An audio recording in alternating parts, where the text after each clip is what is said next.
Čau přátelé, je neděle dopoledne a já vás vítám u dalšího dílu našeho seriálu Dabka týdne. Dneska se společně podíváme na Vela Exchange. Vítejte.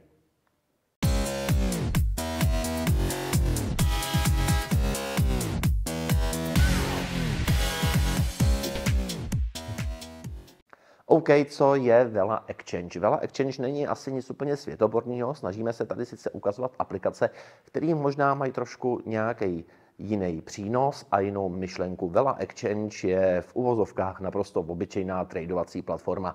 Nicméně, proč je tady dneska s náma? Jsou k tomu dva důvody. První důvod je ten, že Vela Exchange potvrdila airdropování uživatelů, kteří tuhletu burzu používají. Nevím, jestli už náhodou snapshot nebyl, nicméně něco málo jsem tam protočil, nějaký objem jsem tam udělal, co kdyby náhodou. A druhá věc, proč tady si o tom mluvit, tak myslím si, že je strašně dobře, že nám tady vznikají tyhle platformy. Po zkušenostech s FTXkem si myslím, že bomba, že lidi dostávají na výběr decentralizované burzy, kde nemusí věřit těm ředitelům těch velkých centralizovaných burz a máme tady další možnosti pro to, aby vlastně lidi dávali svoje prachy někam jinam než centralizovaným službám, aby nad nima měli plnou kontrolu. To je asi tak jako všechno, proč tady dneska Vela Exchange je a my si společně půjdeme sednout k počítači a budeme se podívat, jak tahle ta pákovací perpetuál burza funguje. V prohlížeči máme otevřenou stránku App Vela Exchange. Jsme na záložce Trade, já si myslím, že tady asi není potřeba obecně nic moc ukazovat, udělat tradovací platformu decentralizovanou, která by vypadala asi nějak jinak, než na co jsou lidi zvyklí, by nemuselo mít úplně ten nejlepší efekt. Na druhou stranu, jak byste to taky chtěli udělat jinak. Podstatný teda je, že Vela potvrdila nějaký airdrop, těžko říct, jestli bude na základě stakeování jejich tokenů, nebo jestli bude na základě objemu, který jste tam zobchodovali, tak jsem jim tam něco málo protočil, k tomu se ještě dostaneme.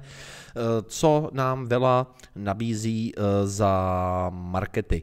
Vela nám nabízí market Etheru, Bitcoinu, Doge, to jsou vlastně jako jediný 3 krypta a pak tady můžeme tradovat ještě jako, kdybychom chtěli třeba euro vůči dolaru, vlastně jako proč ne, tam nám to dovolí páku dokonce až krát 100. OK, klasika, co vidíte tady, long nebo short, záleží na vás, nákup na market, limitka, stop limitka a stop market, tady vložíte svůj kolaterál, na rozdíl například od GMX, kde vlastně ty prachy máte na svý peněžence a dáváte je tam až ve chvíli, kdy vlastně spouštíte ten trade, tak tady si musíte ty svoje peníze, ty svoje USDCčka, jde to zase na rozdíl od GMX, jenom v USDCčkách, tak si je musíte nejdřív depozitnout do toho protokolu a teprve potom můžete dávat trošku, nevím, jestli to nedá někde změnit, každopádně mě si nelíbí jako tady ty procenta, prostě když chcete vložit všechno, tak musíte dát jakože 100%, že jo, teď tam nemám nic, nicméně prostě jste museli dát, mě tady nepustí, že jo, když tam nic nemám, každopádně prostě se řeší na procenta, tady si potom jako šoupete, že jo, s pákou, jak se vám líbí a můžete si nastavit take profit a stop loss, což si myslím, že jako je super funkcionalita. Na druhou stranu taky si to už asi bez těch funkcí nedokážeme představit a spustíte long nebo short. V záložce stake máme nějaký ty jejich tokeny, který můžete zamknout, aktuálně nějakých 89% APR, ten token jsem nezkoumal, takže nevím. Navíc, jestli je přislíbený airdrop, tak nejspíš to budou lidi házet na hlavu, takže za mě to není úplně jako nejdálnější varianta. No a pak tady máte account, kde vlastně dáte depozit a můžete si depozitnout svoje USDCčka, pak s nima můžete obchodovat a když už toho máte plný zuby, tak dáte výběr. Tady vám to ukazuje počet tradeů, kolik jste prodělali a tady vidíte volume. Hele, protočil jsem jim tam $108,000. Jestli jsem se ještě chytil do snapshotu, protože o tom nikdo nevíme, kdy bude, tak snad třeba to bude mít nějaký efekt.